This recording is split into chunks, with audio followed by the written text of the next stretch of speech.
Stable, proudly brought to you by Llowalong Farm. Make sure you go to nrequine.com.au and check out their full list, 9 stallions. Here, I suppose, at the Shepparton Training Centre, catching up with Jordy Chibnall firstly. Hello, George. How are you? Good, how are you? Very good. I was making sure I got everything right there as I was going in it with you. Yourself and Connor have just, I suppose, got the stable started here at Shep. I thought you might have been here for a little bit longer, but you tell me you've only moved in for, what, 3 days? Yeah, we moved in on Monday, so we've been at Kyabram for nearly 2 months, and then we're originally at Lisa's when we come over, Lisa Miles, so we're really grateful that she was able to give us some paddocks there. So yeah, it's been a bit of a transition to get here, but we're finally here. Bit of a transition weather-wise too, because we won't go there. Lisa will be watching and she'll be, tell her the sun's out, but it's actually not. It's a little bit wet here.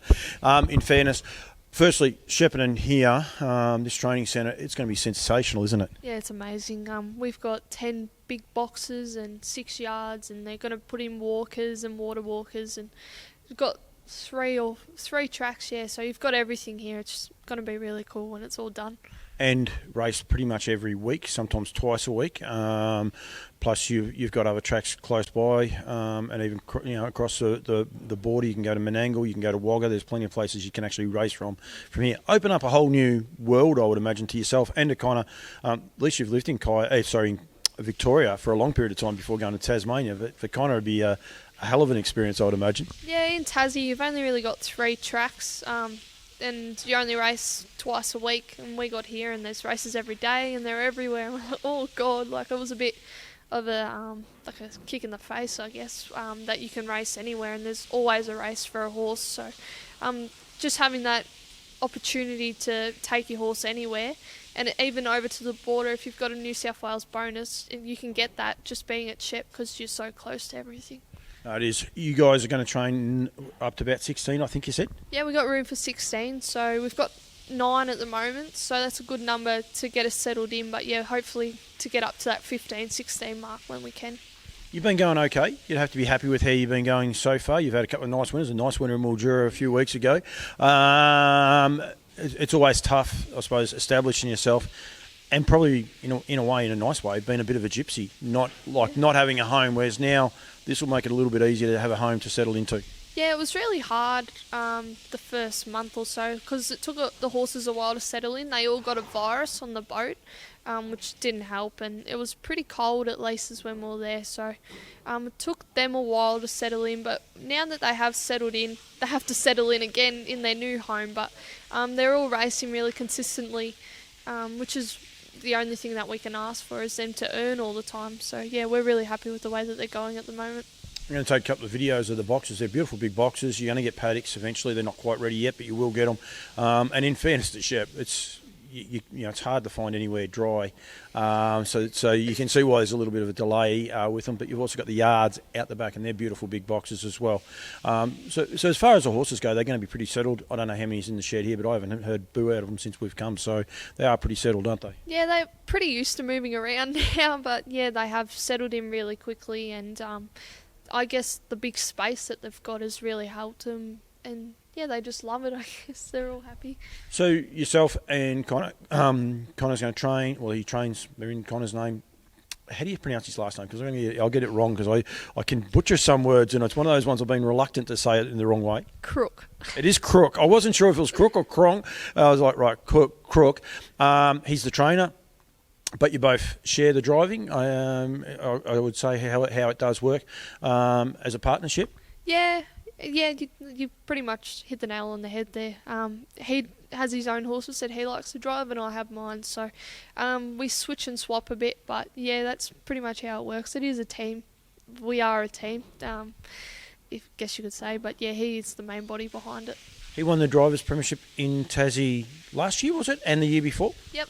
He's actually only 5 behind now at the moment in Tassie. So he got a really good head start this year. I keep saying to him, maybe you should go back just for a couple of weeks. But nah, he's not interested in that. But yeah, he's actually in the Australian Driving Championship tomorrow at Globe Derby. Yeah, so he's looking forward to that. But yeah, he did win the Premiership last year.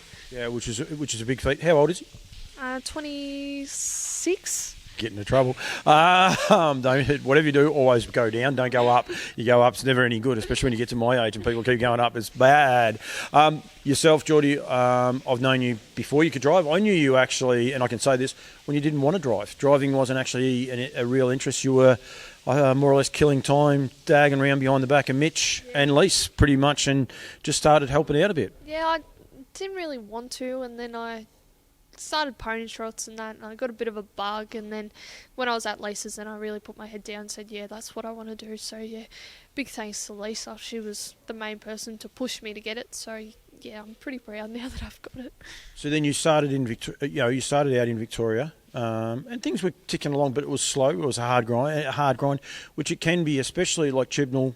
More thoroughbred people know Chibnall as a surname than what standardbred people do, and it can sometimes be a bit of a struggle for young people to get a start here in Victoria. Yeah, I agree. It was a bit of a I don't know the word to put it. It was a bit of a drag, I guess. Only probably having 1 or 2 drives a week. It was really hard. Did your confidence not the greatest either? Like, you probably text for a drive and they wouldn't answer or anything because they didn't know who you were. So, no, that was a bit hard for me, but I decided to go to Tassie, and that was probably the best thing that I did for my career. Tassie, you said there before, you race twice a week, sometimes 3 times a week in the height of their racing thing. It must have been an eye-opener. I imagine, like, going across there and you're like, oh, so we don't have to think about racing, don't have to think about trialling certain days. Yeah, it was sort of your weekends, and then a Monday was the trials. That was about it. So through the week, it was always just you get up, you work the horses, you go to bed. Like, that was it. Like, it wasn't much social life, obviously, but nah. You didn't really have to stress too much about going to the races on a Wednesday or a Thursday. You just knew that your days were Friday, Sunday, and then trials on Monday. And you worked for Ben Yole, and like it said, I think he trained. Did he train the card the other day? Am I going to get in trouble? He did train the card the other day. Has massive number of horses. It must have been, from a young person trying to learn from limited experiences to all of a sudden, I'd hate to. How many horses would you drive a day just in track work?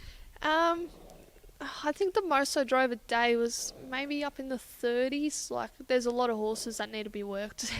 30? You drove 30 in a day? Oh, well, around. Like, I probably didn't myself, but there was over 30 horses in the cart. So, yeah, busy days. Oh, that's a bit better. I thought you said you drove 30. I'm starting to do my maths. So I'm thinking it would have been dark when you got up and when you started dark. But you would have learnt a lot. And when I say learn a lot, you learn so many different things, because they're not all push-button horses over there either. They would take a bit of driving, so you would have learned how to drive the rough ones, and I'd imagine there's nowhere to hide. If there's a bad horse to drive and your name's next to it, you just got to get on and suck it up and go and drive it. Yeah, I say to everyone, I actually learnt how to drive at Ben's. Like, I knew how to drive when I was here, but I learnt how to drive, and I learnt how to drive in a race, and that was the main thing, because you were going around 8 times a night, and here you just don't really do that. So I really learned how to drive. I learned how to drive difficult horses. I learned how to drive good horses. I learned how to drive bad horses. Like, you drove every type of horse, and yeah, that was the main experience that I got out of it, as I learned how to drive. Yeah, some good nights. So you got a treble. Yeah. Was the treble the best one you had? Yeah, I got a couple of trebles, but yeah, definitely a treble. I used to love Devonport. Yeah, I'd drive a few winners there, so that was definitely my favourite track. How do you go, like, with the feedback? Like, you watch it here, the Ben Yole juggling and all the rest.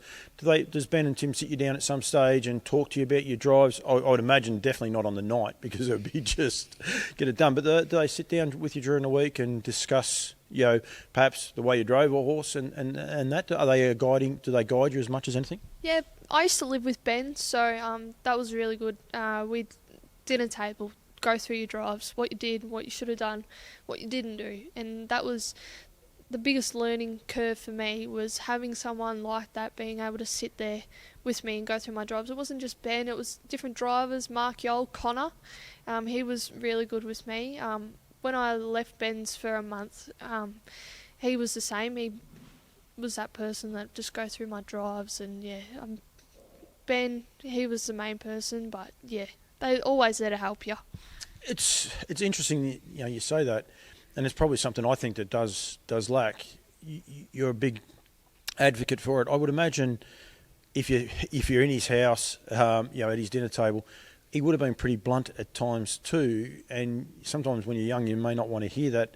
But in that environment, you have no choice. You either have to hear it or, jump on the ferry and try and get home. And it's a long way to get home. So that's where that learning experience would go. He would have been, I would imagine, praise you when you did the right things. But I bet he didn't miss when you mucked up either. No, he really stepped in as that father figure for me over there, which I'm forever grateful for, because I was really, really homesick for a long time. And him and Kat, his wife, they really stood up and become my second parents over there. And yeah, Ben was really hard on me, but I needed that.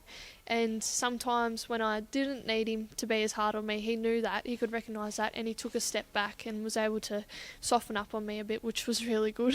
So you knew he wanted to pay out on you, but he wasn't going to because you were flat anyway, so he just left it, so it still worked anyway. Yeah, that's it. He could tell my moods, and he knew how to deal with them in the end. I'm not now, I'll just leave that one alone. You say about getting homesick, and that was always one of the things that I admire for what you did, because knowing your family and knowing how close your immediate family is, your mum, your grandma, your sister, what are they? Your niece now, your kids, and that. But then also you have Mitch, and when with Mitch you get his immediate family, and it's a very, very tight knit group you guys are. It must have been huge going over there to Tassie, and bang, it's Jordy and no one else. Yeah, I didn't know anyone when I went, so I was like a bit lost. But nah, it's a big family environment over there.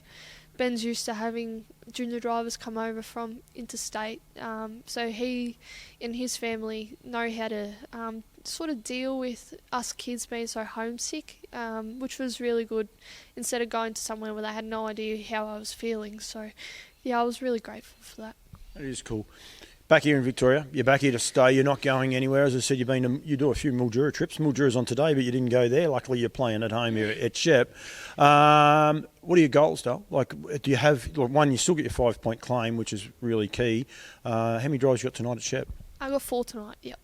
So I mean that'll help. And as the season draws to an end, less and less drivers have that claim, if you like. They have to start to the next season. So, what do you have goals? Is there somewhere where you'd like to get to, or is it every day as it comes? I think every junior wants to outdrive their claim.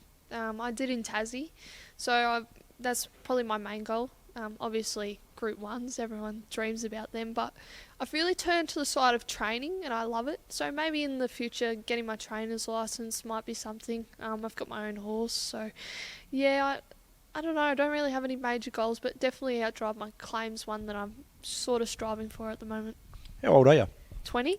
Yeah, I wasn't sure. So I think that's good that you don't have set goals, because you never know where you're going to end up. I mean, you're never going to end up in Tasmania. And probably then once you started making it in Tassie, you're probably thinking at one stage, well, I'm never going to leave here. Yeah, I definitely was comfortable at Tassie at a stage. And then towards the end, I was like, I kind of want to go home. But yeah, no, I definitely didn't think I'd come home. But now that I am, I'm glad I'm back. Whenever you do an interview, always have your phone turned off, Jordy. Okay, I'll tell you that. That was bad manners of you, but unfortunately it was my phone. I better own up to it. Short-term horses on the radar. Is there anyone there that people should sort of keep an eye out for? I guess Shannon's the man's our best horse, and he loves Mildura. So if we keep taking him up to Mildura, he's definitely going to keep earning his way. Red Fox Raider's very consistent for us. He's always there, and he's no superstar, but he keeps earning his way. He keeps running them placings. He always gets beat a short half head all the time.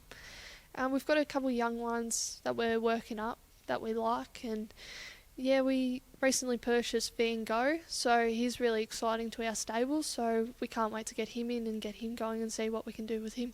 As well, I noticed you had a trotter too, so well done getting the trotters. They're in the Golden Valley, you've got to have trotters as well, so which is always key. Have you had much to do with the trotters? I did at Lisa's. Obviously, she's got a lot of trotters, but that's about it. Yeah. She's got this big stallion that's a bit of a roar and gives everyone a hard time, but we'll leave him alone and go from there. Quickly, I spoke to you before about your immediate extended family, if you like, mum and dad, and that they're just up the road at Kilmore. How they wrapped at your back? Yeah, they are. We're there nearly every weekend, just down there, seeing them. So it's really good just to have them down the road. Dad's going okay training the horses at the minute, isn't he? Yeah, he's got one in at Caulfield tomorrow, Rainbeal, so he's pretty excited about that, to have her back at the races, so hopefully she goes well. What was the other horse? True Colours? Was that the Storm's Colours? Is he still around? Yeah, he's just come back in from a spell, so he shouldn't be too far away. Mad one-eyed Melbourne Storm supporter, so well done to Tony, and everyone keep. I should call in and annoy him one day, shouldn't I? That'd be good. He'd love that. Yeah. Will he or not? I don't know. We'll find out. I'll find out. I'll rock up. I'll put the microphone. We'll see how he goes. George, thank you for joining me with the stable. Good luck with everything that you do. It's great to have you back. I don't know how long I've known you for, but you were very young at one stage. I think it's great. Keep driving the winners.